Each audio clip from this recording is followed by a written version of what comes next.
A gente vai entrar num conceito muito legal, que é o conceito de mappers, que ele é muito utilizado nessas arquiteturas de código que elas são por camadas, né? Então, por exemplo, a própria Clean Architecture, Ports and Adapters, são arquiteturas que a gente tem múltiplas camadas, e quando a gente tem uma arquitetura com múltiplas camadas, uma das coisas que é comum acontecer é a gente ter a representação de entidade, digamos, a mesma entidade em diferentes camadas. O que eu quero dizer com isso, tá? Por exemplo, se a gente for aqui dentro de Source, dentro de Infra, a gente vai ver que, pensando na camada de banco de dados da nossa aplicação, na camada de persistência, a gente tá lidando aqui dentro com a entidade de notification, que é esse carinha aqui, certo? Eu tô lidando com a entidade notification, que na camada de persistência de banco de dados, ela é tratada como uma tabela no banco, mas continua sendo a notificação, a entidade notificação. Só que quando a gente vem para a camada de aplicação, né, a camada de domínio, digamos assim, essa entidade, ela também existe e ela tá representada como uma classe. Se eu vou na camada HTTP, que é a camada que exibe os dados, né, que leva os dados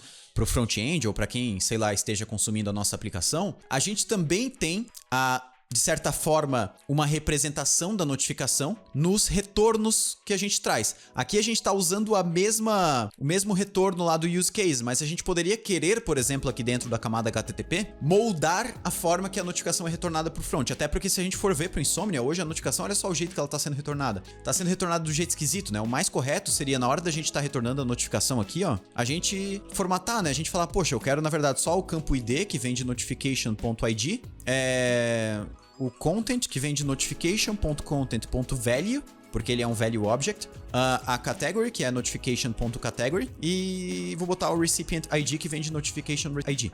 Ou seja, agora, quando eu crio uma notificação, e aí o meu servidor não tá rodando, quando eu crio uma notificação, isso aqui, ó, que foi retornado, e não é mais a entidade original, não é mais essa notificação aqui, ó.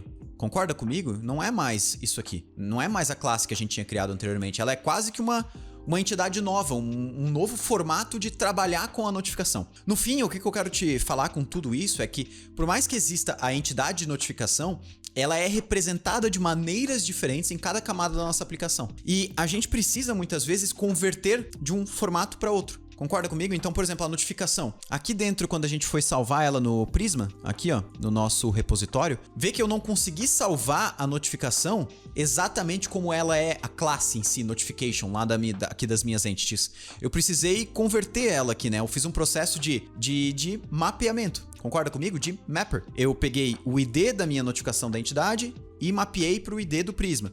E assim eu fui fazendo com cada campo. Concorda comigo? Ou seja, o que eu fiz? O processo de map. E por isso, para a gente automatizar isso aqui, porque imagina, daqui a pouco eu vou ter mais métodos e eles vão ter que fazer a mesma coisa. Esse processo aqui vai ficar repetível várias vezes aqui dentro da minha aplicação. Por isso eu posso criar mappers, que eles automatizam, eles desacoplam, digamos assim, esse código para a gente conseguir reaproveitar mais vezes. E esses mappers, eles estão totalmente associados com cada camada, como eu falei, né? Então, por exemplo, o Prisma, ele recebe as informações para eu criar uma notificação de uma maneira. Se um dia eu trocar de ORM, talvez a maneira que ele receba os dados da notificação seja diferente. Eu tenha que talvez converter algum dado.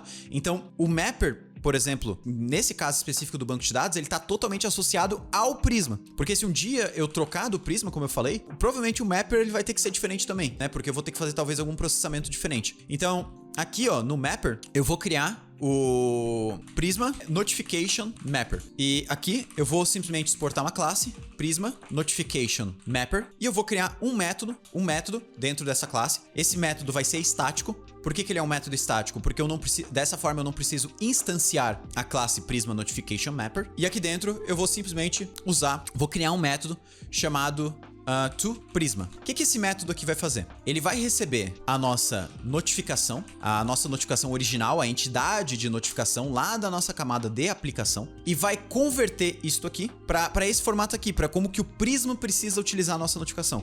Então olha só, eu vou simplesmente copiar esse objeto inteiro aqui, ó, e aqui eu vou dar um return desta forma aqui. E agora, lá no meu repositório, eu vou fazer o seguinte, const, aqui eu gosto de chamar de raw. Geralmente eu uso esse nome raw para quando eu tô lidando com alguma informação bruta que vai ser enviada para o banco de dados, mas o nome aqui só não dá para ser notification, né? Porque o nome notification já é utilizado no parâmetro. Então, você pode chamar do que você preferir, persistence, notification, talvez, não sei. Mas eu gosto de chamar de raw porque é um pouquinho mais curto. E nesse caso aqui não vai influenciar na leitura do código. E aqui a gente vai fazer o seguinte, eu vou chamar o nosso Prisma notification mapper.to Prisma, que foi o método que a gente criou, enviando a nossa notificação. E ele vai devolver os dados exatamente no formato que a gente precisa para salvar dentro do Prisma, porque foi exatamente o formato que a gente retornou aqui dentro. E isso, cara, é muito massa, assim, o Mapper ele faz esse trabalho de conversão dos dados.